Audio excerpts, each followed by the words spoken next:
Lucan had 3 seconds to decide whether to save the drowning alien child or let her die with the secret of why an entire tribe wanted her dead. And in those 3 heartbeats, while the giant blue leopard's blood mixed with river water and a baby's cry cut through the jungle silence, he knew that whatever choice he made would either redeem him for the crew he had failed to save 3 years ago or destroy the last shred of humanity he had left. The fire in the sacred cave had started this nightmare hours earlier, painting shadows across ancient stone walls, making the carved figures seem to writhe and dance in the flickering light like living things caught in an eternal struggle. Elder Krath's voice had echoed through the chamber, rough as grinding stones, weathered by countless seasons of telling the tale every child of the Rital knew by heart. The words worn smooth by repetition, yet losing none of their terrible power. In the time before time, when the world was green and the sky ran with silver rivers, when our ancestors walked tall and proud beneath suns that never dimmed, the destroyer came from the darkness between stars. She wore a crown of dying suns, and her breath turned forests to ash, mountains to dust, rivers to steam. The Rital begged for mercy on their knees, but mercy was not hers to give, for she was emptiness given form, hunger given purpose. She spoke only one promise before she ascended back to the void.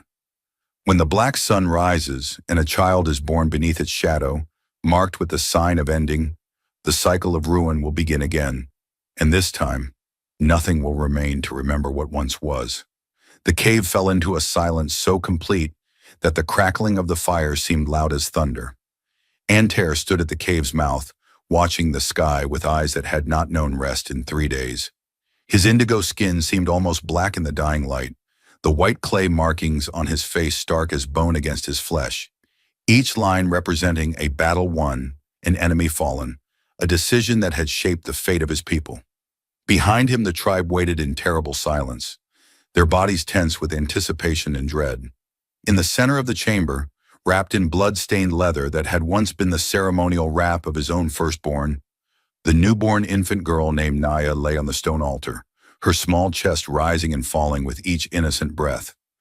The sky darkened, but this was not the gentle fade of evening, not the natural progression from day to night that had comforted every living thing since the dawn of creation.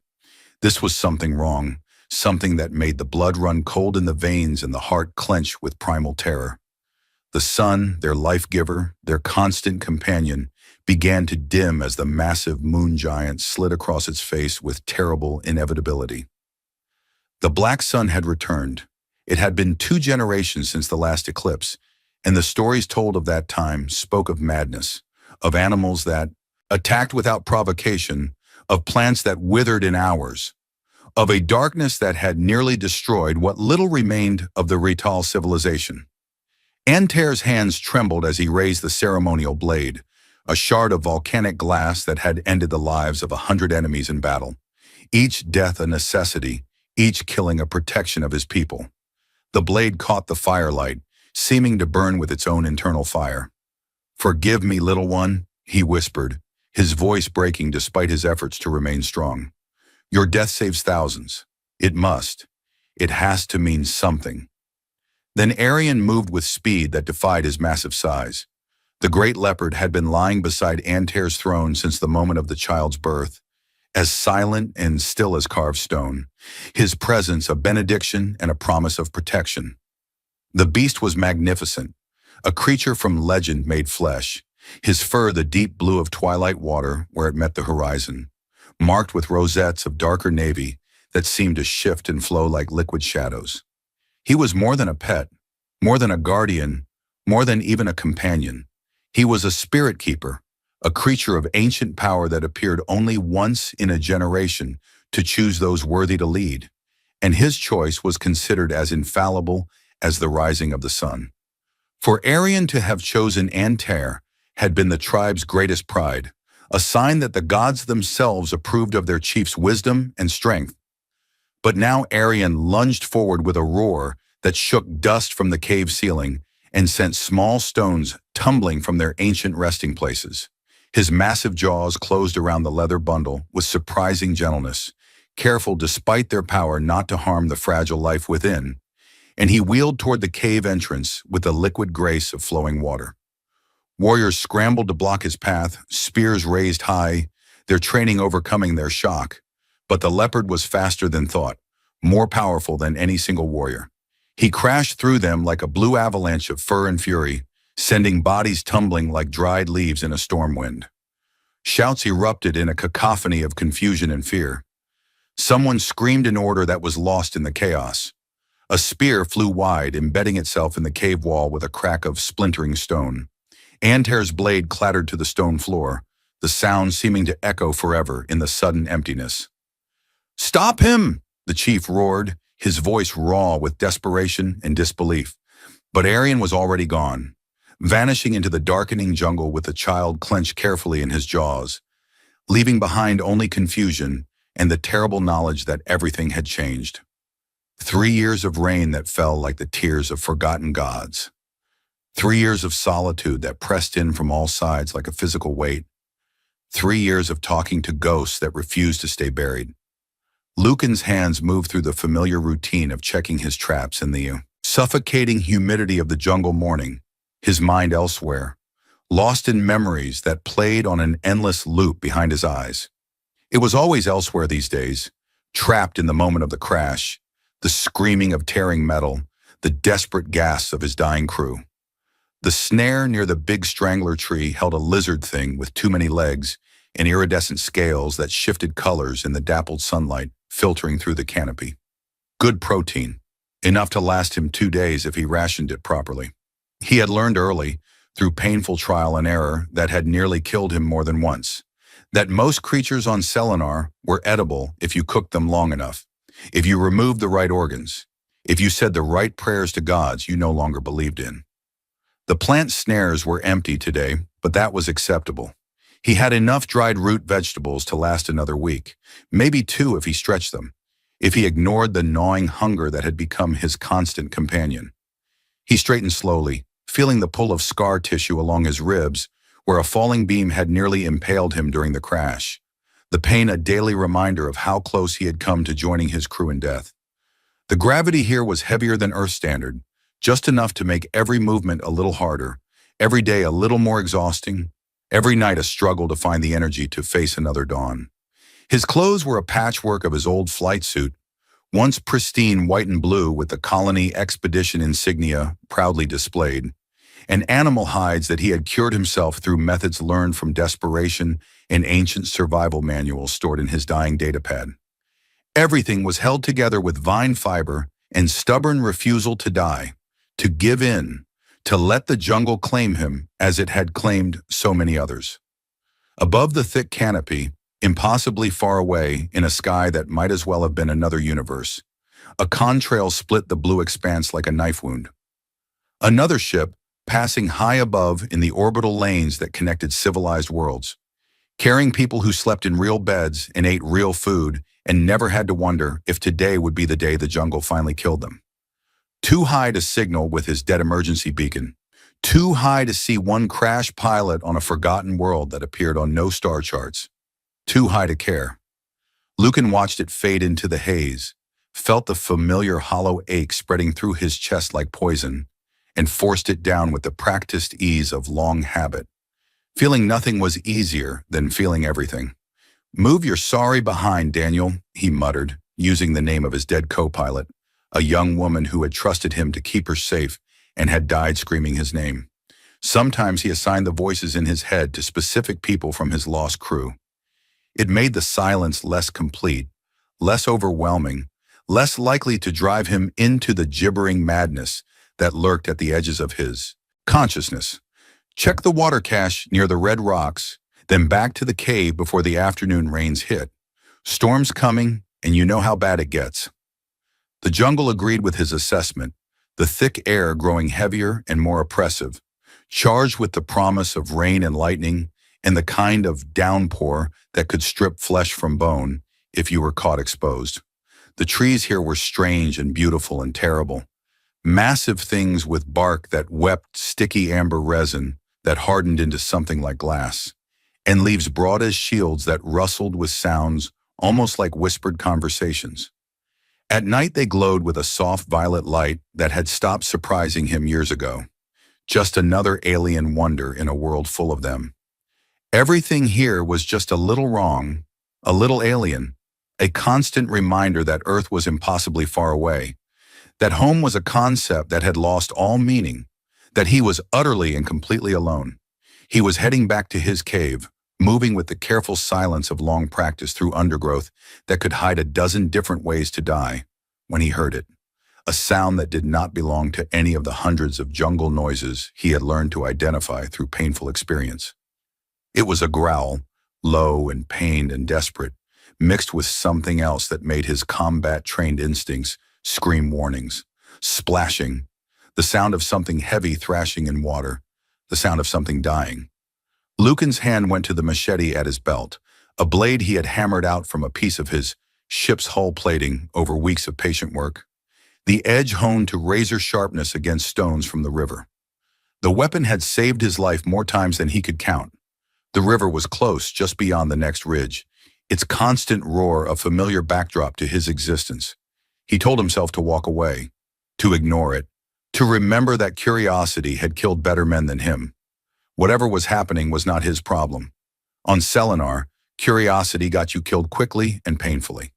He had learned that lesson watching a crewmate die from touching a beautiful flower that had injected him with neurotoxin, but his feet carried him forward anyway, pulled by something he could not name, some last vestige of the man he had been before the crash had stripped everything away.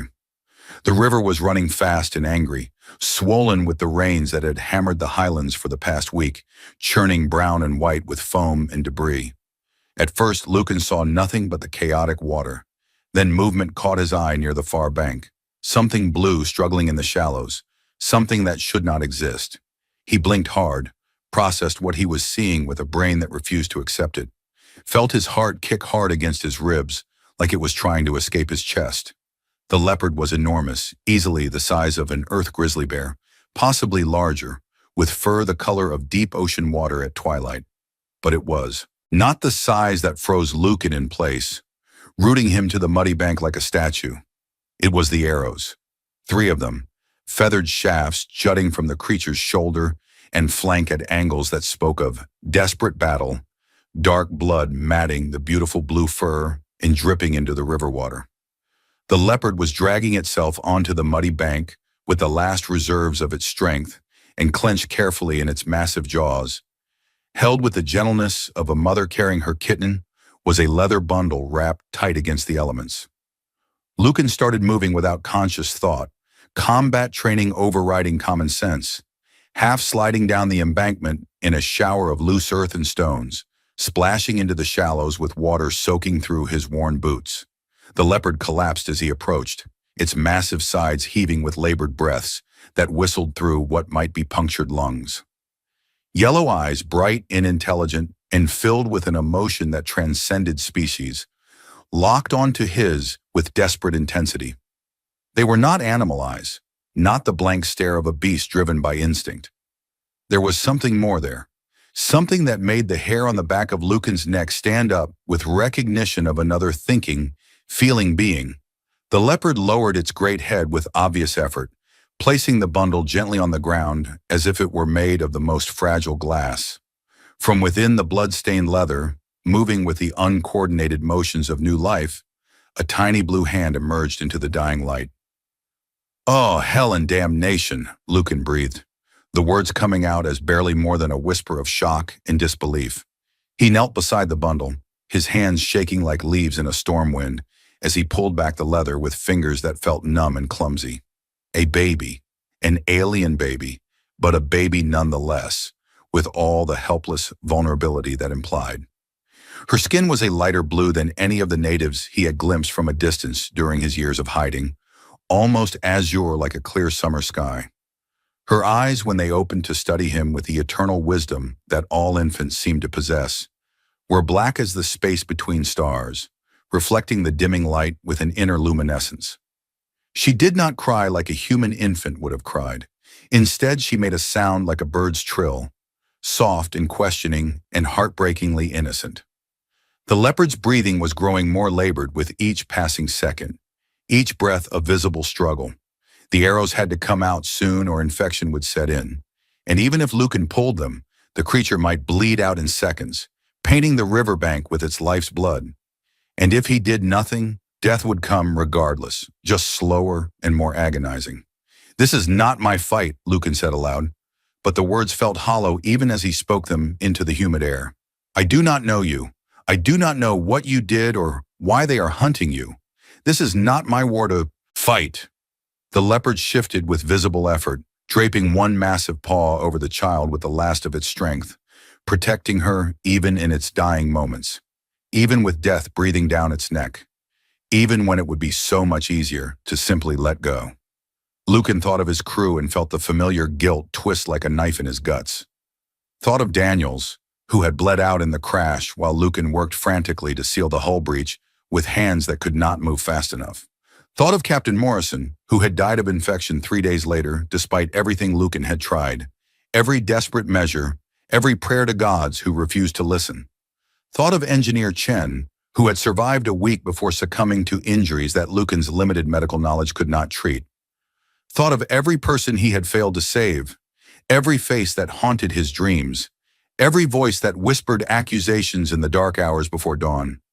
Damn it all to the 7 hells! He was reaching for his med kit, his hands already moving through the familiar motions, when the jungle erupted with voices raised in hunting cries. They came fast like wolves on the scent of blood. Warriors painted in white clay that stood out starkly against their indigo skin, carrying spears tipped with what looked like volcanic glass that gleamed wickedly in the fading light. Their skin was dark indigo, almost purple in the weird half-light of the eclipse that was beginning to darken the sky. They saw the leopard, saw Lucan kneeling beside it, and did not slow down or hesitate or show any sign of mercy. "Kalnith!" one of them shouted, pointing a spear at the leopard, with a hand that trembled with fury or fear or both. The word meant nothing to Lucan's ears, but the intent was crystal clear in every language that had ever existed. A spear flew through the air with deadly accuracy. Lucan moved on a pure instinct, old combat training flooding back from muscle memory buried deep, deflecting the spear with his machete in a shower of sparks. The impact numbed his arm from wrist to shoulder, and he lunged forward before they could throw again. These were not soldiers trained in modern warfare. They were good hunters, skilled warriors who had honed their craft over years, but they fought with ritual patterns, with movements passed down through generations, predictable to someone who had survived actual military combat. He got inside the reach of the nearest warrior, drove his elbow into the alien's throat with all his strength, heard the satisfying crunch of cartilage, and ripped the spear from his hands as he fell choking. Another warrior thrust at him with murder in his yellow eyes. Lucan parried with the stolen spear, twisted the shaft using leverage and momentum, and used the warrior's own force to throw him off balance. He kicked the alien's knee with his heel, felt something crunch and give way, and the warrior went down screaming in a pitch that cut through the sound of rushing water. "You protect demon, outsider!"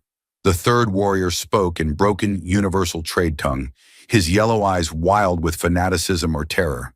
"You bring ruin to us all!" Lucan grabbed a handful of riverbank mud, wet and heavy and perfect, and flung it into the warrior's face with all the force he could muster. While the alien clawed at his eyes, blinded and vulnerable, Lucan slammed the wooden spear shaft across his temple with a crack that sounded like breaking branches. The warrior dropped like a puppet with cut strings. His hands found one of his last pieces of functioning tech, a smoke grenade he had been saving for 3 years for the ultimate emergency, and this seemed to qualify. He pulled the pin with shaking fingers and threw it at the feet of the approaching warriors who were emerging from the jungle like ghosts. Chemical smoke billowed out in thick white clouds that smelled of burning metal and obscured everything. Lucan scooped up the child with one arm, feeling her tiny weight against his chest, grabbed the leather bundle with the other hand, and hooked his free hand under the leopard's front leg, feeling the massive muscles beneath the fur. "Move, you stubborn beast! Move right now, or we all die here!" To his profound shock, the leopard moved despite its grievous wounds. Struggling with visible effort, bleeding from multiple wounds that should have killed it already, The great cat hauled itself up on trembling legs and limped into the concealing smoke. They disappeared into the jungle as shouts and curses and promises of death filled the air behind them, like pursuing demons. The cave behind the waterfall had been Lucan's emergency shelter for over a year, ever since he had discovered it by pure accident while fleeing from something with too many teeth. He had found it during a desperate retreat, a narrow opening concealed by the cascade of water that widened into a surprisingly dry chamber beyond. The sound of falling water masked all other noise, making it nearly impossible to track anyone inside by hearing alone. Now he laid the child on his sleeping mat, the only soft thing he owned in this entire world, and turned his attention to the leopard, with hands that wanted to shake but could not afford to. "Easy now," he said, as much to calm himself as the creature lying before him. "This is going to hurt worse than anything you have ever felt. I am sorry." The leopard's yellow eyes watched him with an intensity that was almost human, but the great cat did not move or threaten. It was as if the creature understood what needed to happen, understood that pain now meant survival later. Lucan pulled out his medical kit, the plastic case battered and stained, the supplies running dangerously low after 3 years of minor injuries and infections. He had 1 bottle of antiseptic left, maybe enough for 2 or 3 uses, some bandages that were more patches than fabric, a suture kit that he had used on himself more times than he wanted to remember. He had been saving these supplies for himself, hoarding them against future injuries, but that suddenly seemed selfish and small. The first arrow came out with a wet, sucking sound that made Lucan's stomach turn and his throat constrict with nausea. The leopard's body went rigid as steel, every muscle locking up, a growl rumbling deep in its massive chest like distant thunder, but it did not strike or bite. Blood welled up immediately, dark and thick and far too much. Lucan dumped half his remaining antiseptic into the wound without hesitation, packed it with moss he had learned through experimentation was safe, and even had some coagulant properties, and wrapped it tight with strips torn from his last clean shirt. The second arrow was significantly worse and made him question his decision to attempt this at all. It had gone deep into the shoulder muscle, buried almost to the fletching, possibly nicking bone. Lucan had to cut around it with his knife, his hands slick with hot blood that steamed in the cool cave air, the leopard trembling under his touch like a leaf in the wind, but never pulling away. When it finally came free with a sound like tearing meat, the cat's tongue shot out and licked Lucan's forearm in what could only be interpreted as gratitude. Just once, a strange, almost gentle gesture that brought tears to his eyes that he blinked away furiously. "Yeah, we are friends now, whether we like it or not," Lucan muttered, blinking sweat and something else from his eyes. "You and me against the world. Lucky us." The third arrow was the easiest of the 3, buried in the flank but mercifully away from anything immediately vital. No major blood vessels severed. He cleaned it with the last of his antiseptic, bandaged it with the last of his clean cloth, and sat back heavily against the cave wall, his strength suddenly deserting him. His hands were shaking uncontrollably now, covered in blood up to his elbows. The leopard's breathing had evened out somewhat, its eyes half closed in what might be exhausted relief or the beginning of shock. A small sound made him look over with effort. The baby Naya, if he had heard the name correctly through the chaos, was watching him with those impossibly deep black eyes that seemed to see straight through to his soul. She reached out one tiny hand, the fingers perfectly formed and heartbreakingly delicate, and touched his face with wonder. Her fingers brushed the scar that ran from his cheekbone to his jaw, a souvenir from his first terrifying week on Selenar, when he had learned that not all plants were stationary. "You are a survivor too, are you not, little one?" Lucan said softly, his voice cracking with emotion he had thought long dead. His throat felt tight. "Welcome to the most exclusive club in this entire sector.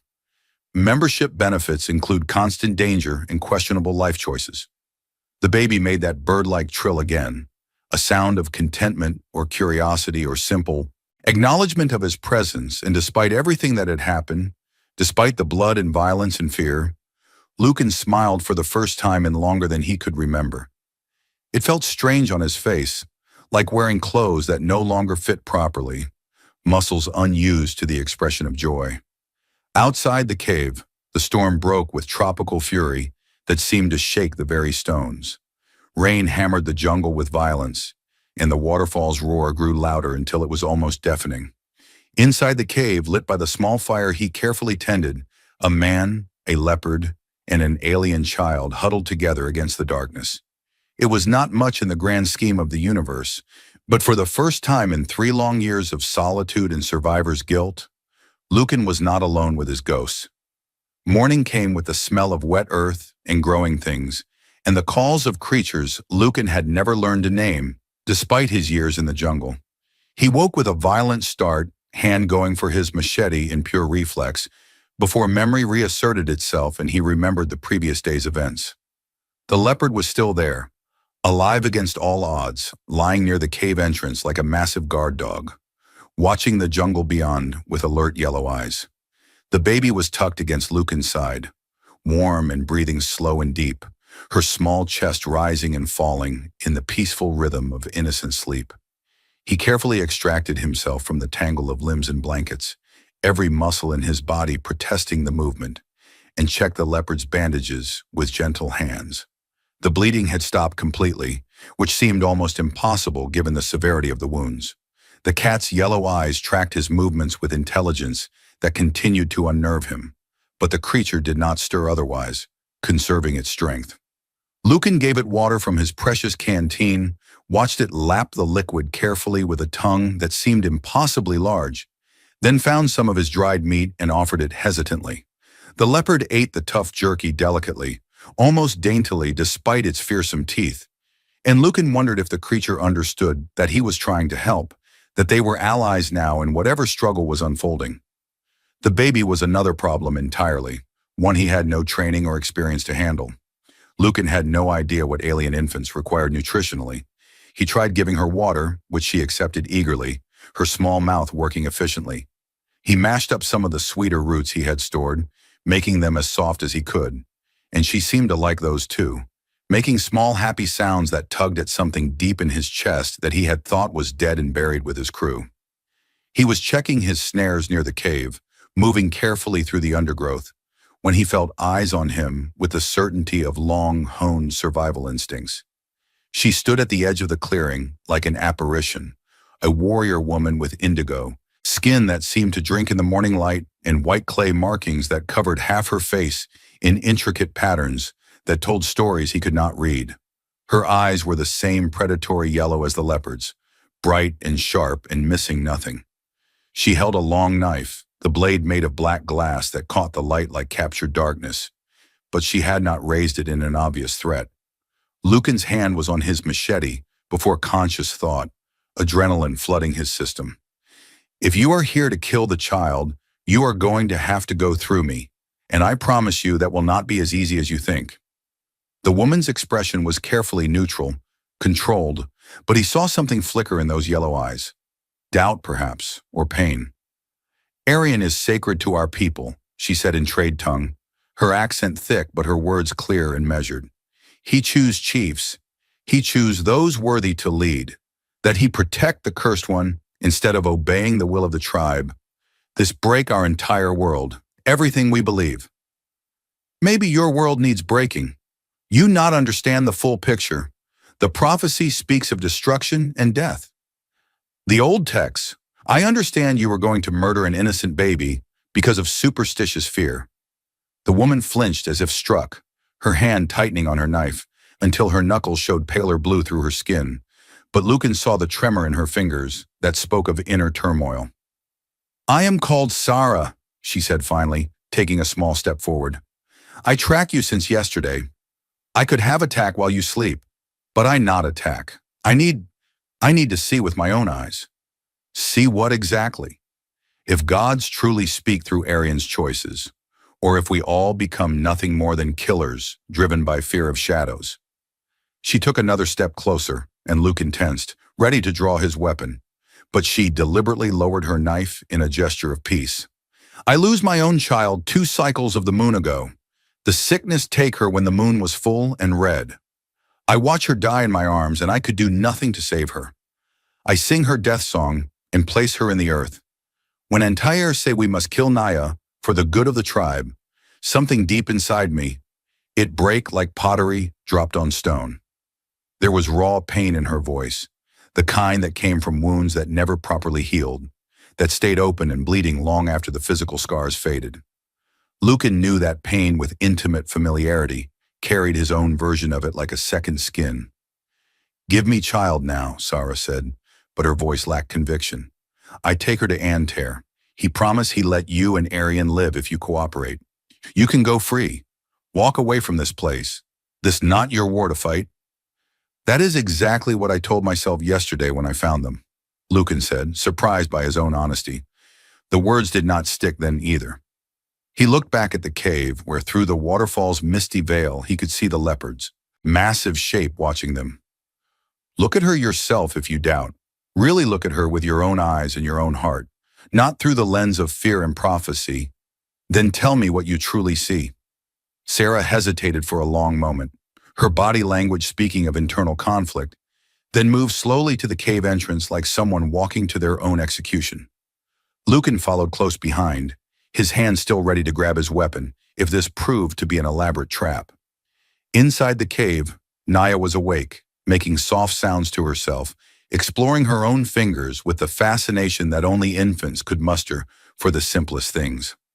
Sarah knelt slowly on the stone floor, her movements careful and reverent. The baby looked at her with those impossibly dark eyes, curious and fearless, then smiled with innocent joy and reached up with both hands in the universal gesture of a child seeking comfort. The warrior woman froze as if turned to stone. A sound escaped her throat that was half sob and half laugh, raw and broken and desperately human. "She just baby," Sarah whispered, her voice thick with emotion. "Just small, helpless baby who know nothing of prophecy or doom." "Yeah, that is what I thought too." Sarah's fingers traced the crescent mark on Naya's forehead with infinite gentleness, her hand shaking. This is sign of darkness in our legends, symbol of the destroyer." But she looked up at Lucan, and he saw tears gathering in her yellow eyes like morning dew. "I hold my daughter exactly like this once. I sing her to sleep with the old songs. How can this small, perfect thing be evil incarnate? How can I believe that?" Arian raised his massive head from where he had been resting, watching them with those intelligent eyes.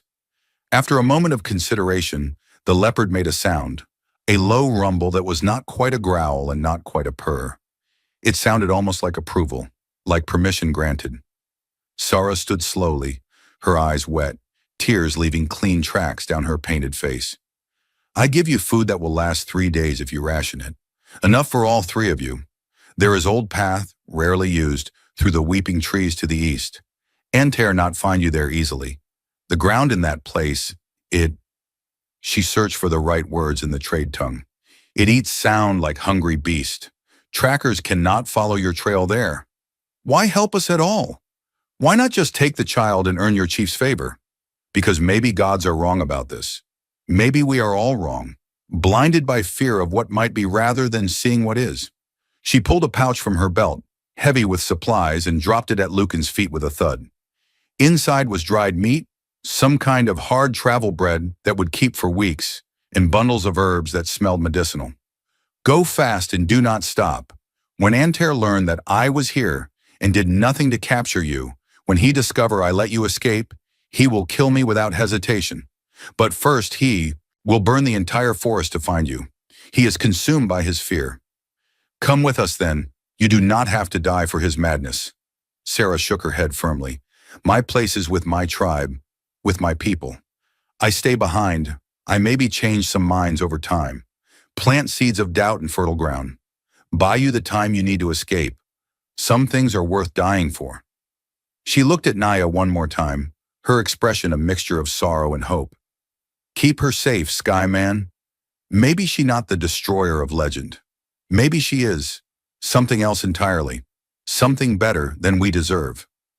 Then she was gone, slipping into the jungle like smoke on the wind, leaving only the faint impression of her passage. Antair's fury was a living, breathing thing that filled the council circle like a physical presence, a force that made hardened warriors step back and look away from his terrible gaze. He stood in the center of the circle, the sacred fire painting his face in shades of rage and fear and desperate determination that bordered on madness. Sarah saw them with her own eyes, he snarled, his voice echoing off the stone walls that had witnessed 1,000 such councils. She spoke with the outsider and did not raise her blade to strike him down. She saw the cursed one and did not take the child. She is traitor to everything we hold sacred. The assembled elders murmured among themselves, their voices a susurrus of uncertainty and conflict. Some looked uncomfortable with this declaration, shifting their weight and avoiding eye contact. Others nodded with grim faces, their expressions set in acceptance of what must be done. The cursed one still lives and breathes, Antair continued, his voice rising with each word. Every moment that child draws air into her lungs, she brings ruin closer to our doorstep. The black sun rose exactly as prophesied. The signs aligned perfectly. The prophecy speaks crystal clear. We must act decisively before it is too late. Arian chose to protect her, one elder said quietly but firmly. It was Krath, the eldest among them, his skin so dark it was almost black with age. His body bent like an ancient tree, but his mind still sharp. The Spirit Keeper does not make mistakes in his choosing. This has been true since the first days of our people. Then Arian has been corrupted somehow. Antair kicked over a ceremonial water vessel, the crash echoing through the suddenly silent circle. Poisoned by whatever darkness lives inside that child, the beast must have been touched by the same evil that marked the infant. He turned to his hunters, his best trackers and most skilled warriors, men and women who had proven themselves in 100 battles and hunts. Find them before they can escape. The outsider leaves a trail like a child taking his first steps. And when you find them, he paused, his voice dropping to something cold and hard as river ice. Kill the outsider if he resists. Kill the beast if you must, sacred or not. But bring me, the child, alive. This ends today. And Sarah? Someone asked hesitantly from the back of the gathering. What of our sister? Antair's jaw tightened until the muscles stood out like cords. She made her choice when she betrayed us. She chose the destroyer over her own people. The orders given, the hunters dispersed quickly to gather their weapons and supplies.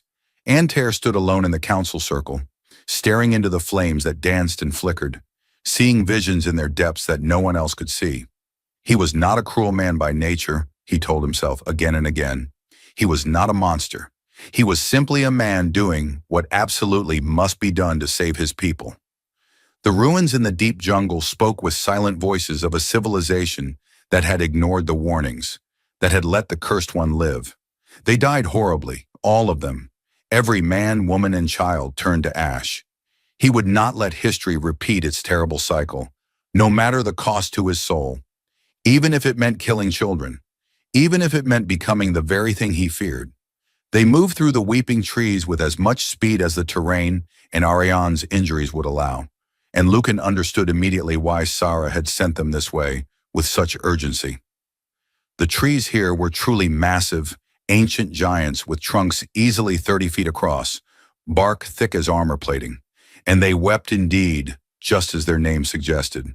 Thick amber resin oozed continuously from their bark like slow tears, creating a constant soft dripping that masked all other sounds like a curtain of noise. The ground beneath their feet was spongy with layers of accumulated moss, swallowing their footsteps completely and leaving virtually no trail. Ariane limped but kept pace with stubborn determination, his breathing labored but steady. The baby rode on his broad back, secured with straps Lucan had fashioned from his old flight suit, the tough material finally finding a new purpose. Naya seemed absolutely delighted by this arrangement, making small, happy sounds and patting the leopard's soft fur with her tiny hands, completely unaware of the danger pursuing them.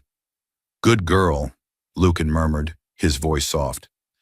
Quiet would be better for staying hidden, but happy works well enough too. They traveled for 2 full days without stopping longer than absolutely necessary, moving whenever Arian felt strong enough to continue, resting when the leopard's strength failed. Lucan found more of the edible roots growing in shaded spots, their locations marked in his mental map of the jungle, and some kind of fruit that had not killed him when he tested it years ago, sweet and filling. The leopard caught something that looked like a bizarre hybrid of rabbit and lizard, ate most of it with efficient bites, and brought part of the carcass to Lucan in its jaws. "Thanks very much," Lucan said, trying not to feel disturbed by how natural this strange partnership was starting to feel. "Next you will be making fire and telling jokes." On the third day, just as Lucan was beginning to hope they might actually escape, they smelled smoke on the wind. Lucan climbed one of the weeping trees despite his exhaustion, his hands becoming slick and sticky with resin that would take days to scrub off, and looked back the way they had come with growing horror. The horizon was painted orange and red with massive flames. The jungle was burning in a line that stretched as far as he could see in either direction. "Son of a bitch," he whispered, his blood running cold. They were not just hunting them with trackers and warriors. They were smoking them out like animals, driving them toward what had to be a trap, a killing ground carefully prepared. He climbed down as quickly as safety allowed, his mind racing through options and finding them all terrible. "Change of plans immediately," he told Arian, who looked at him with those calm, trusting yellow eyes. "We cannot outrun a forest fire. We need to get to water and cross it. Put a barrier they cannot easily cross between us and those flames." The river. They had to reach the river again, cross it despite the danger, and put that natural barrier between them and the flames before the fire caught them in the open. They ran through the jungle as fast as Orion's healing wounds would allow, crashing through undergrowth that tore at their skin and clothes. The smoke caught them first, thick and acrid and burning, making Naya cough and cry in distress. Lucan tore a piece of his shirt, wet it from his canteen with precious water, and tied it over her small nose and mouth with shaking hands. He did the same for himself, though it would provide little protection. Orion's ears were flat against his skull in distress, but the brave leopard kept moving forward. Behind them, drawing closer with every passing minute, the roar of uncontrolled fire grew louder like the voice of an angry god. Trees exploded from the intense heat, their sap boiling and bursting, sending showers of sparks into the canopy that started new fires. Animals of every description fled past them in blind panic, too terrified to attack. All natural order dissolved in the face of the flames. Everything with legs or wings was running from the inferno. They burst from the tree line onto the riverbank, and Lucan's heart sank like a stone thrown into deep water. The river was there, exactly where it should be, but so were warriors, at least a dozen that he could see, possibly more hidden in the vegetation, spread along the bank with spears ready and faces set in grim determination. They had predicted this move with perfect accuracy. Of course they had. There were only so many ways to escape a forest fire.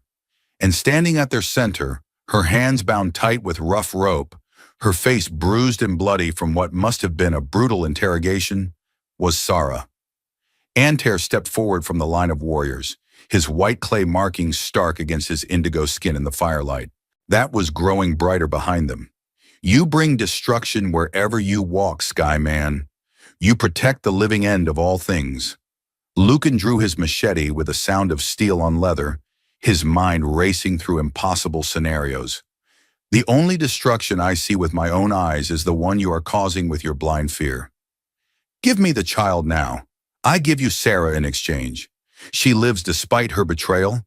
You live to see another sunrise. Arian lives to roam free. This can end peaceful and bloodless. Nothing about any of this is peaceful, and you know that." Lucan's mind raced faster than his heart was pounding. The fire was maybe 5 minutes behind them, possibly less, close enough to feel its heat on his back. Warriors ahead blocking the only escape route. The river to the side, treacherous and fast with currents that could dash them against rocks. Sara caught his eye across the distance separating them. She shook her head slightly in warning, then deliberately stepped backward toward the river's edge with purpose in her movements. "Now!" she screamed with all her strength, her voice cutting through the roar of approaching fire. She threw herself backward into the raging current without hesitation. 2 warriors lunged after her reflexively, and in that beautiful moment of chaos and confusion, Lucan acted on pure combat instinct. He pulled his second-to-last flashbang from his belt, primed it with shaking fingers, and threw it with all his strength at the warrior's feet. The blast of intense light and deafening sound scattered them like leaves in a hurricane, their hands going to their eyes and ears. Arion charged forward like a blue avalanche of fur and fury and ancient power, scattering warriors like children's toys with swipes of his massive paws. Lucan ran for the river with everything he had, saw Sarah struggling desperately to keep her head above the churning water, with her hands still bound, and dove after her without thinking about the consequences. The current grabbed him like a giant fist intent on murder. Water filled his nose, his mouth, his lungs, cold and merciless. He kicked hard with legs that burned with effort, broke the surface gasping, saw Sarah 20 feet ahead being pulled under. He swam with everything he had left, fighting the current that tried to smash him against rocks, his hand finally closing on her bindings with desperate strength. He pulled her close, fumbled with the complex knots with fingers that felt thick and clumsy, finally cut them with his machete in frustration. "Where is Arion?" Sarah gasped, coughing up water. Lucan looked back with growing horror.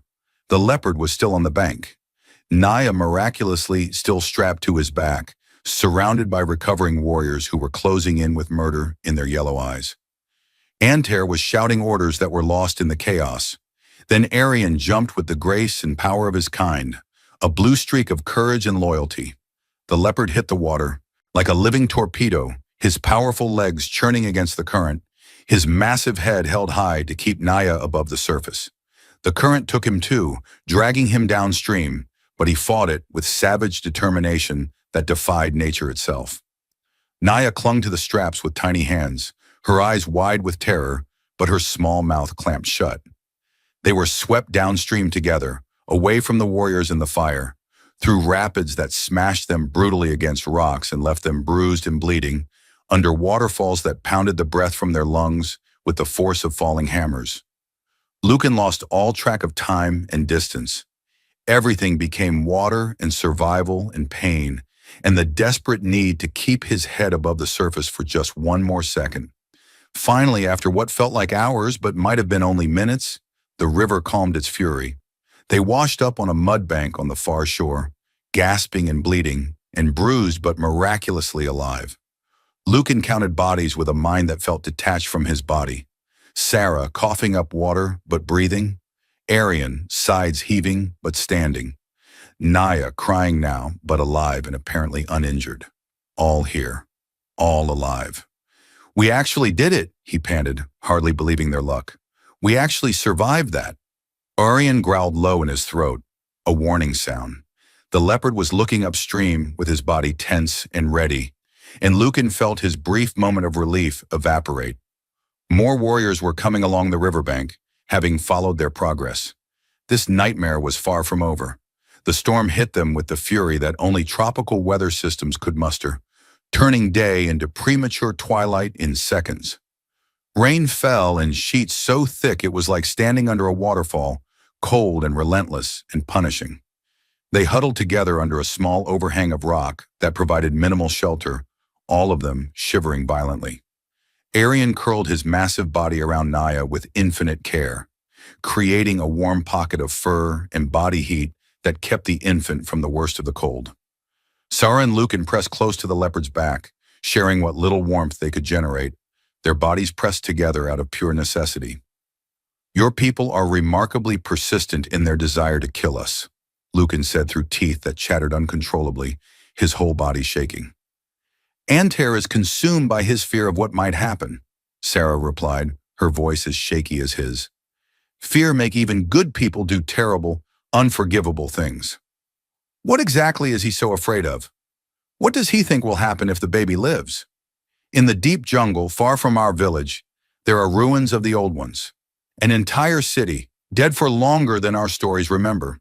The walls still stand in places, and they have pictures carved deep. Pictures of fire falling from the sky like rain. Pictures of people dying in agony. At the center of the ruins is a statue of a woman with stars held in her hands. The destroyer from our oldest legends. Antair found this place when he was young, barely more than a boy. He says it is prophecy written in stone. He says it is a warning from the gods themselves that we ignored once and paid with near extinction. And the baby? The eclipse? The signs match what was written on those ancient walls with terrible precision. Child born under the black sun eclipse. Mark on her forehead exactly as described. Blue skin lighter than ours, which the prophecy calls the color of dying stars. Sarah touched Naya's sleeping face with infinite gentleness. But Antair not see what I see when I look at her. He sees only his fear made flesh, a monster waiting to be born. I see just an innocent child who has done nothing wrong. Lucan stared into the rain that fell like the tears of heaven. On my world, we have an old saying that my grandmother taught me. If you look hard enough for monsters, you will find them everywhere you look, even in mirrors. They sat in miserable silence for a long while, listening to the rain drum on stone like angry fists, and watching lightning split the sky in jagged white lines. The cold was seeping into their bones, making their teeth chatter and their hands shake uncontrollably. Naya had finally fallen asleep against Arian's warm fur, exhausted by the day's terrors, her small chest rising and falling in the peaceful rhythm of innocent sleep. Then Sarah spoke again, her voice so quiet he almost missed it beneath the constant roar of the storm. I am deeply sorry for not acting sooner when I had the chance, for being a coward when it mattered most. Lucan looked at her in surprise. In the dim light filtering through the rain, her face was drawn with exhaustion and something deeper. Shame, perhaps, or grief that had no end.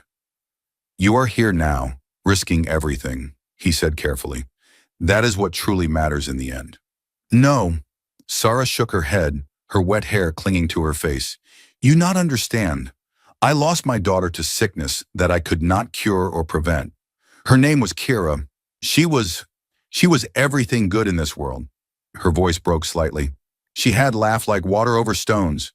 She would chase the light moths in evening, trying to catch them with her small hands. She never could catch them, but she'd laugh and laugh anyway. Lucan felt his throat tighten. He said nothing, just listened. The fever came fast, Sarah continued, her yellow eyes distant with memory. One day she was laughing and playing. Next day she could not stand.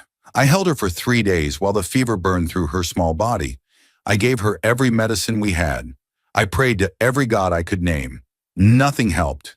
She died in my arms at dawn on the 3rd day. She was only 2 seasons old. I am sorry, Lucan said quietly, the words feeling inadequate but necessary. When I placed her in the ground, I thought my heart would stop too. I wanted it to stop, but it kept beating, cruel thing. Sarah wiped her eyes roughly. Then Naya was born under the black sun, and Antair said she must die. I stood there in that cave, and I said nothing. I did nothing. I watched him raise that knife, and I was silent, because I was afraid, because my grief made me weak, because I thought maybe the gods were right to be cruel, since they had been so cruel to me. Her hands clenched into fists. But when Arian took her, when I saw that sacred beast choose to protect her instead of obeying our chief, something woke up inside me, something that had been asleep since Kira died. I thought, what if the gods are not cruel? What if we are the ones who choose cruelty out of fear? What if I could save one child, even if I could not save my own? You did save her, Lucan said. You are saving her right now, with every breath you take. Maybe, or maybe I just selfish. Maybe I save her to make myself feel less guilty about standing silent before. Sarah looked at Naya sleeping peacefully. But I cannot let another child die when I have the power to stop it, even if it cost me everything. Especially if it cost me everything. Lucan understood that feeling with perfect clarity. He had carried his own version of that guilt for 3 long years. I lost my entire crew when our ship crashed, he heard himself saying, the words coming out before he could stop them. 7 people who trusted me to keep them safe. I was the pilot. Their survival was my responsibility. Sarah turned to look at him with those sharp yellow eyes. Daniels died first in the initial crash. She was my co-pilot. Young, brilliant, funny. She had a daughter back on Earth, same age as Naya. She showed me pictures every single day. Lucan stared at his hand, seeing blood that was no longer there.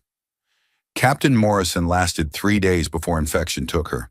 Chen the engineer made it to week 2 before his crushed legs killed him. The others, he swallowed hard. One by one they died, and I could not save any of them. I tried everything I knew, and it was not enough. That not your fault, Sarah said firmly. That is what everyone would say. But I was the pilot. If I had been faster, smarter, better, maybe we would not have crashed. Maybe they would still be alive. He looked at Naya. For 3 years, I have been surviving, but not living. Just going through the motions, waiting for this planet to kill me like it killed them. Then I found this child and this leopard, and suddenly I had a reason to keep fighting. To make up for the ones you lost, Sarah said with understanding. Maybe, or maybe just because it was the right thing to do, and I needed to remember that I am still capable of doing right things. Lucan met her eyes. Either way, I am not letting her die. Not while I still draw breath. Good. Sarah reached out and squeezed his hand briefly. Her grip was strong despite her exhaustion.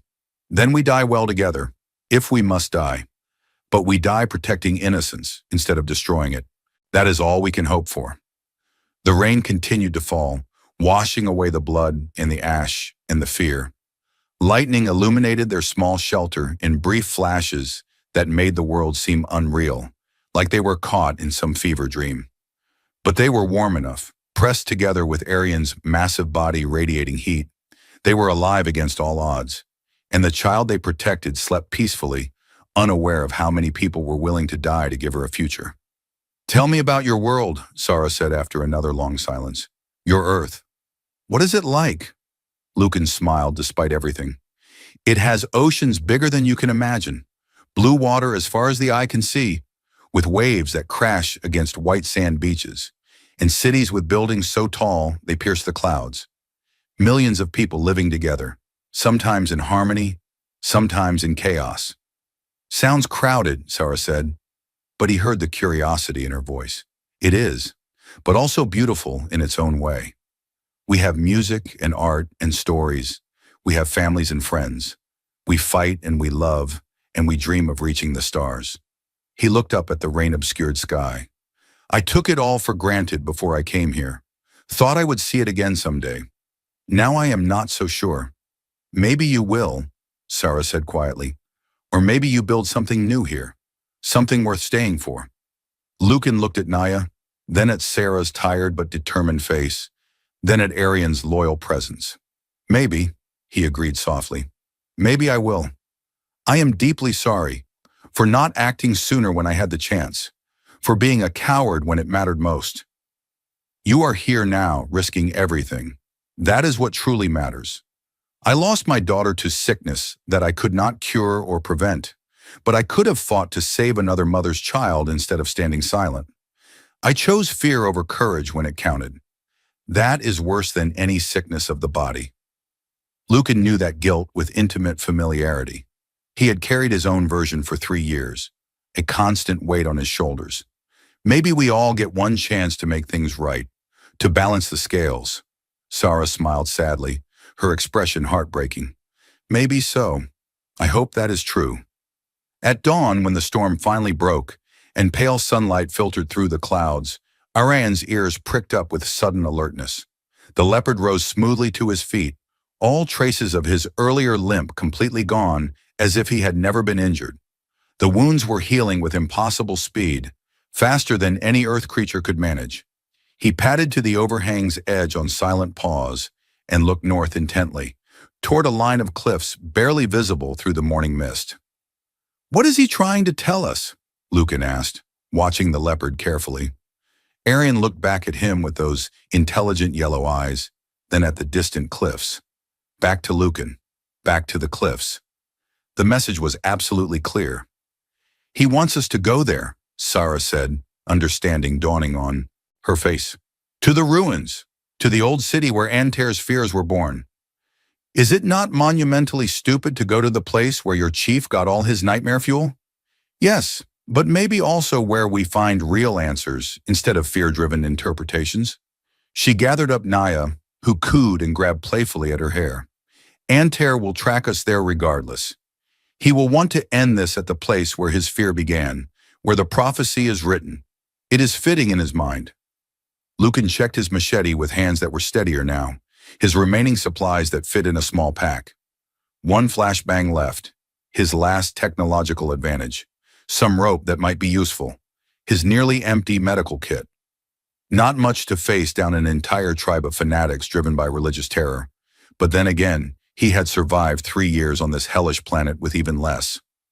All right then, he said with more confidence than he felt. Let us go find some actual answers instead of ancient fears. The ruins emerged from the jungle like the bones of some long-dead giant, massive blocks of stone covered in creeping vines, and the passage of uncounted years. Buildings that had once stood proud and tall now lay broken and scattered like a child's toys carelessly abandoned. The architecture was strange and beautiful, all curves and spirals and flowing lines. Nothing like the angular construction Lucan knew from Earth colonies, or the organic shapes of the Rital village structures he had glimpsed from hiding. They picked their way carefully through fallen columns that must have been magnificent once, past doorways that led into darkness and mystery. Everywhere were the carvings Sarah had mentioned, pictograms telling a story in stone that had outlasted the civilization that created them. Lucan stopped to study one section of wall that was particularly well preserved, running his fingers over the ancient marks. This shows people who look like your people, he said slowly, piecing together the visual narrative, but different in subtle ways. Lighter skin tone, different style of clothing, different tools. The before people, Sarah said reverently. My grandmother told stories that they were wise beyond our understanding. They reached up to touch the stars. They built great wonders that we can barely imagine. And then what happened to them? She pointed to the next panel in the sequence with a shaking hand. Fire falling from the sky in precise lines. Figures running in terror. Death and destruction rendered in carved stone with artistic skill that made it even more horrifying. Something came from above the sky. Something terrible that we have no words for. It destroyed everything and everyone. Lucan's stomach went cold as ice as he looked more carefully at the carvings, seeing what the primitive but skilled art was actually trying to depict. Those were not random meteor strikes or natural disasters. The fire was too precise, too organized, too deliberate. This was not the work of an angry god or cosmic accident. This was a military orbital bombardment. Someone had attacked this civilization from space with devastating weapons. Come quickly, Sarah urged. The central building, it has the statue that haunts Antair's dreams. If he comes for us, and he will come there. They found the statue in what must have been a grand plaza once, a ceremonial space designed to hold thousands. It was tall and imposing, easily 20 feet from base to crown, carved from a single piece of black stone that seemed to absorb light. The figure was humanoid but elongated and elegant, with proportions that suggested grace beyond human limitations. Its arms were raised high, holding perfect spheres carved to look like stars complete with radiating points. The face was smooth and featureless except for hollow eyes that seemed to follow them as they approached, watching with eternal patience. The destroyer, Sarah whispered with appropriate awe and terror in her voice. Naya made an unexpected sound, reaching toward the statue with her small hands opening and closing, trying to grasp something invisible. She is not afraid of it, Lucan observed, most surprised. A baby's instincts are usually good about danger. She should be afraid. We all should be terrified. But Lucan was seeing something completely different now, his analytical mind piecing together clues. The statue's pose was not threatening at all when you really looked at it objectively. It was not raised to strike or destroy. It was offering. The stars held out like precious gifts freely given, not weapons of destruction. He touched the base of the statue carefully, feeling along the weathered stone with sensitive fingers. His fingertips found grooves, regular and deliberate, clearly artificial. Writing of some kind, but not any language he recognized from his extensive training. The people here were significantly more advanced than your current civilization, he said slowly, his mind working through the implications. Far more advanced. They had technology, science, art, and someone destroyed them completely. Why? Why would anyone want to destroy such a magnificent culture? Because we found you first. They spun in perfect unison. Antair stood at the plaza's edge with the sun behind him, warriors spreading out on either side in a practiced formation. The chief looked haggard and haunted, his face streaked with soot and ash from the fire, his eyes red-rimmed from smoke or lack of sleep. His white clay markings were smeared and running, giving him a skull-like appearance that was deeply unsettling. "This is where it ends for all of you," Antares said with the weight of absolute certainty. "Where she ends, where the prophecy is finally stopped before it can fulfill itself." Arian stepped forward smoothly, placing his massive body between the approaching warriors and the precious child on his back. The leopard's growl was a sound from nightmares, deep and resonant and primal, vibrating through the stone beneath their feet. Several warriors visibly hesitated, their fear of the sacred beast warring with their obedience to their chief. "Listen to me very carefully," Lucan said, raising his hands in a gesture of peace. "This is not what you think it is. The people who built this place, they were not destroyed by any curse or divine punishment. They were destroyed by invaders from the stars, by war and greed and the violence of others. You know nothing of our history or our pain. I know war when I see it carved in stone. Look at these carvings with clear eyes instead of through the lens of fear. Really look at them. This was not divine punishment for sin. This was murder, pure and simple. Someone wanted what these people had built, and they took it by force, destroying an entire civilization in the process." Antare's hand trembled on his spear, his knuckles white with tension.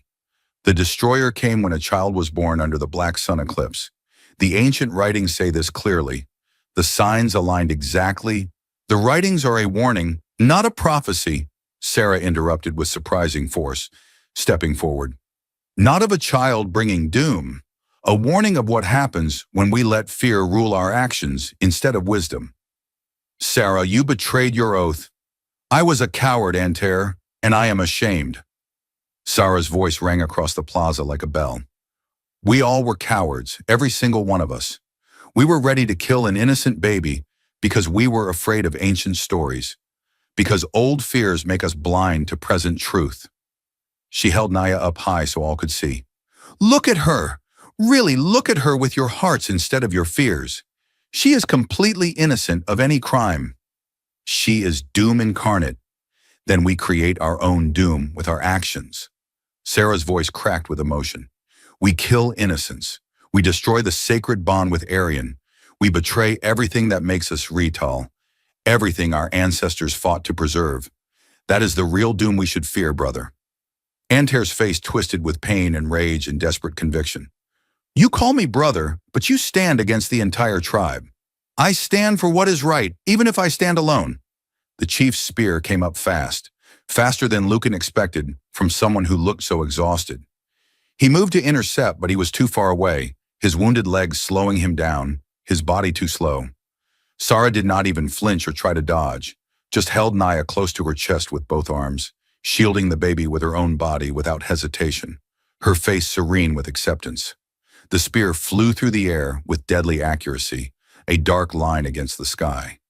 Arian was faster than thought itself, faster than the eye could follow.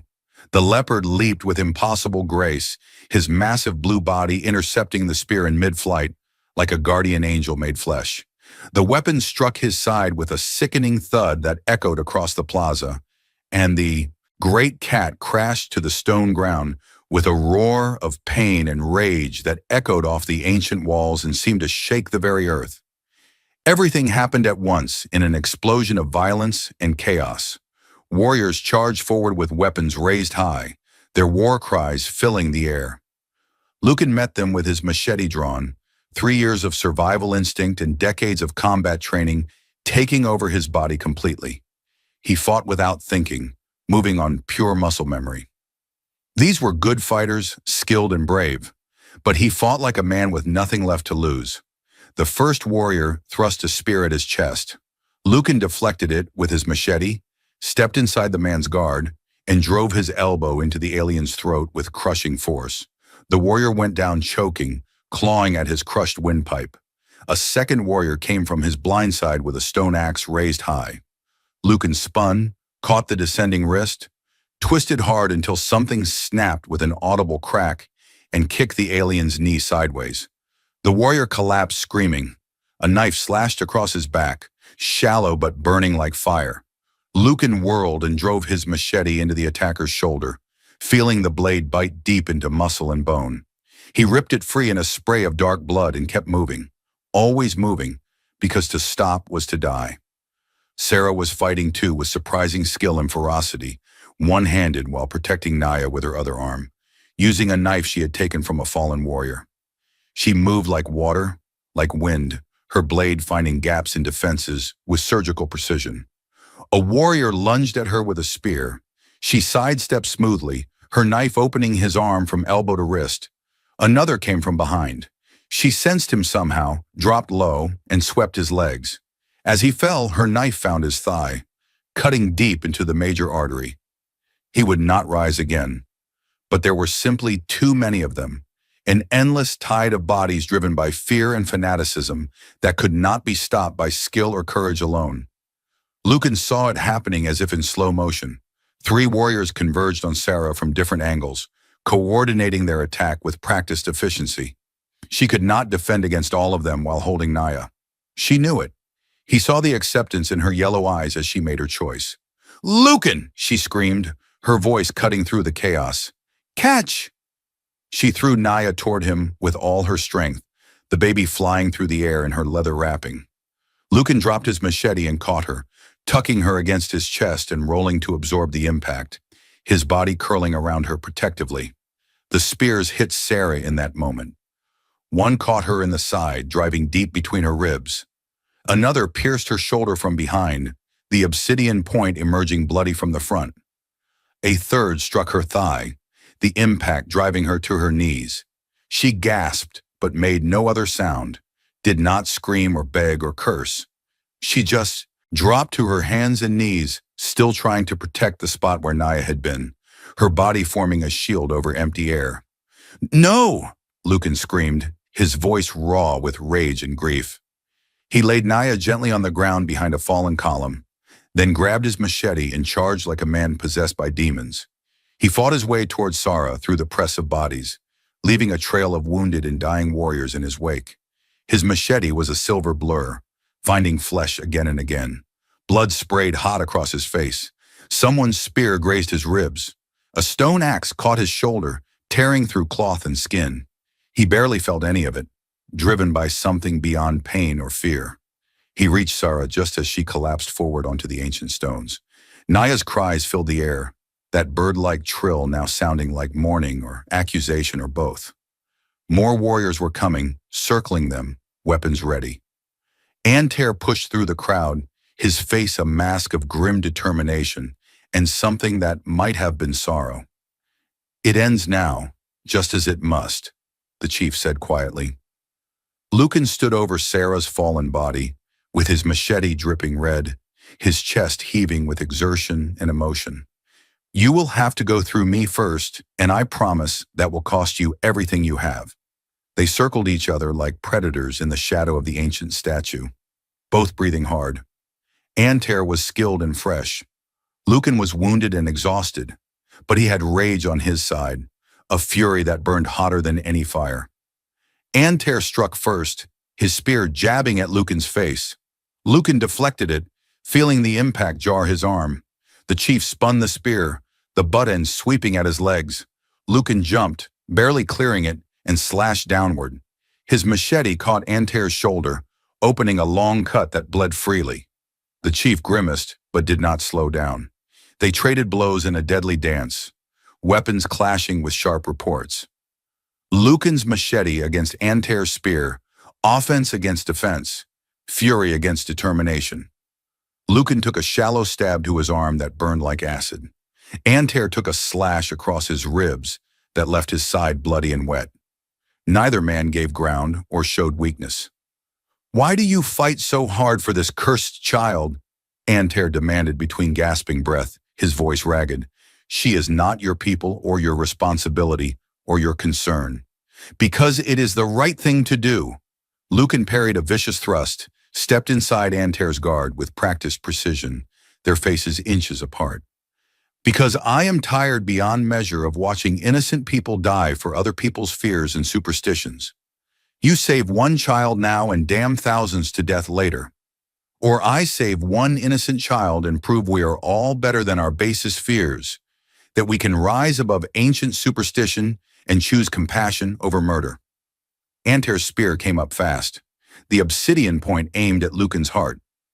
Lucan tried to dodge, but his wounded leg betrayed him, buckling beneath his weight. He stumbled. The spear caught him in the thigh, the point cutting deep. Lucan felt the blade grate sickeningly against bone, felt warmth flooding down his leg.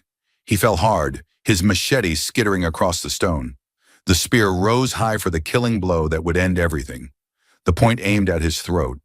A shadow fell across them both, sudden and complete and terrible. The sky was darkening rapidly. Another eclipse, the black sun returning. Antair froze with his spear raised, his eyes going impossibly wide with terror. His warriors stopped in mid-motion, staring upward in abject horror. They fell to their knees as one, covering their heads with their hands, waiting for the prophesied end of all things. Lucan looked at Naya through vision that swam with pain. The baby had crawled out from under Sara's body, leaving small bloody handprints on the ancient stone. The crescent mark on her forehead was glowing, not bright like artificial light, but with a soft blue bioluminescence like deep-water creatures, pulsing gently in time with her tiny heartbeat. The eclipse reached totality. Absolute darkness fell across the ruins like a curtain, and nothing happened at all. The jungle did not die or wither. The sky did not split open. The earth did not crack. The world kept turning as it always had, indifferent to prophecy and fear. The only sounds were the soft whisper of wind through the ancient ruins, and Naya's gentle cooing as she explored her own glowing reflection in a puddle of water. The light on her forehead pulsed once, twice, 3 times, then faded slowly back into her normal blue skin. The baby looked around with those deep black eyes, seemingly confused by all the attention focused on her, wondering why all the adults had stopped moving. The eclipse began to pass as naturally as it had come. Light returned gradually to the world. Warriors stared at each other in profound disbelief, their faces showing the dawning realization of their mistake. Arian struggled to his feet despite the spear still lodged deep in his side, blood matting his beautiful blue fur. The leopard limped slowly to Naya, his movements pained but determined, lowered his great head, and gently nudged the baby with his nose. The child laughed with pure innocent joy, a sound of such happiness that it seemed to illuminate the ruins more than any sun. Antair's spear fell from his nerveless hands, clattering on stone. I was completely wrong about everything. The words came out broken and lost, barely more than a whisper. The chief stared at his hands as if seeing them clearly for the first time, seeing the blood that stained them. I was wrong about all of it. The prophecy, the child, everything. Warriors looked at each other with dawning horror at what they had nearly done. Some were openly crying now, tears cutting tracks through the paint and grime on their faces. Others looked physically sick, their faces pale. They had come here to kill a baby, convinced of their righteousness, and the heavens themselves had shown them the terrible truth of their mistake. Lucan dragged himself painfully to Sara, his wounded leg leaving a trail of blood across the ancient stones. She was still breathing but barely, each breath a wet rattle. Blood pooled beneath her body in an expanding circle. "Sara," he said, his voice cracking with emotion. "Stay with me. Come on, you have to stay with me. We need you." Her yellow eyes found his with obvious effort, struggling to focus. "Did it work? Is she safe now?" "She is safe. You did it. You saved her life with your sacrifice." Sara smiled, the expression serene despite her pain. "Good. That is very good." Her hand found Naya with the last of her strength, touched the baby's soft cheek with infinite tenderness. "Little one, be strong in body and spirit. Be kind in heart. Show them all. Show them there is no curse in you. Only love and hope for tomorrow." Her eyes slowly closed for the last time. "No," Lucan whispered desperately. "No, no, no, please." He pressed his hands frantically to her wounds, trying hopelessly to stop the bleeding, but there was too much damage, too many wounds. She had taken 3 spears that had been meant for Naya. She had given absolutely everything without hesitation. Sara's breathing stopped, her chest falling still. Naya made a sound, a sad trill that seemed to understand loss. She touched Sarah's face with one small hand, then looked at Lucan with those impossibly deep black eyes. In them, he saw understanding far beyond her months. She knew somehow. She understood that someone had died to protect her. The warriors helped them carry Sarah's body back to the plaza's edge, where the worked stone gave way to natural earth. They laid her there with her knife and her remaining weapons, giving her the honors due a warrior of her people. Lucan used his machete to cut stones from the rubble, building a cairn like he had seen in old Earth military ceremonies from history books. Each rock was a promise never to forget. Each stone was a memory of her courage. Antair worked beside him in silence, tears cutting clean tracks through his soot-stained face. When the cairn was finally complete, the chief placed his own spear beside the grave with shaking hands. "She was braver than all of us combined," he said quietly, his voice thick with grief. "She saw truth and light when we saw only fear and darkness." The other warriors came forward one by one and laid down their weapons as well. Spears and knives and clubs, a forest of surrendered weapons around Sarah's final resting place. Arian lay nearby, the spear carefully removed by one of the warriors who had training as a healer. The leopard was badly hurt but appeared stable, his incredible healing already working. He kept his yellow eyes fixed on Naya, who sat quietly in Lucan's lap, seeming to sense the solemn weight of the moment. "What happens now to all of us?" Lucan asked tiredly. Antair looked at the ancient ruins around them, at the statue of the destroyer that had fueled his nightmares for so long. "We learn from our mistakes. We question our assumptions. We stop being ruled by fear of shadows." He looked at Naya with new eyes. She is welcome among the Rital if you choose to stay with us. We would raise her as one of our own." "I cannot stay here," Lucan said honestly. He pulled out his old communicator, the screen cracked but still barely functioning. "There is a signal coming from somewhere up in the mountains. An old radio tower, perhaps. It might be nothing, just automated systems. Or it might be a way home to my own people." "Home!" Antair tasted the word like something foreign. "Where is your true home, Skyman?" Lucan looked at Naya, who had fallen asleep against his chest, her breathing soft and regular. He looked at Arian, who despite his serious wounds was already looking stronger. He thought of Sarah, who had sacrificed everything for this small moment of peace. "I am honestly not sure anymore," he said, his voice heavy with uncertainty, "but I need to find out. I owe it to myself and to everyone who died to get me here." They left the ruins at dawn the next day. The Rital gave them supplies far beyond what they could easily carry. Food and water and medicine and new clothes made from the softest hides available. Warriors who had tried desperately to kill them just days before now offered their hands in genuine friendship, their faces marked with appropriate shame and new understanding of their failures. Lucan carried Naya in a properly constructed sling across his chest, the baby having taken to him completely. She cooed whenever he spoke, reached for his scarred face with her small blue hands, smiled at him with innocent trust. He had fashioned a new, more comfortable sling for Arian as well, though the leopard's wounds were healing with that impossible, supernatural speed. They walked into the jungle as the morning sun painted everything in shades of gold and green and promised new beginnings. Behind them, the ancient ruins stood in eternal silence, keeping their secrets and their warnings. Ahead was only endless forest and fragile hope. "You know," Lucan said conversationally to Arian, "I never thought in my wildest imagination that I would end up as a single father to an alien baby with a giant blue leopard as my co-parent. Life is strange and unpredictable." Arian made a sound that might have been a chuff of amusement, his sides shaking slightly. "Yeah, you understand. You get it." The sun began to emerge slowly from behind the massive disk of the moon giant, pushing back the unnatural darkness.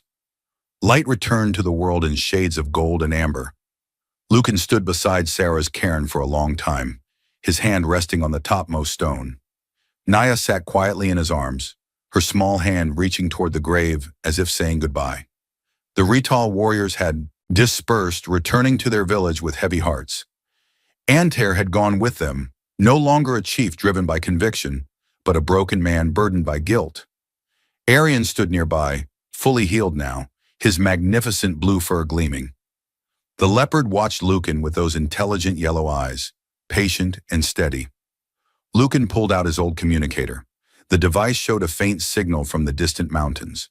An old radio tower, perhaps. It might be nothing, or it might be something real.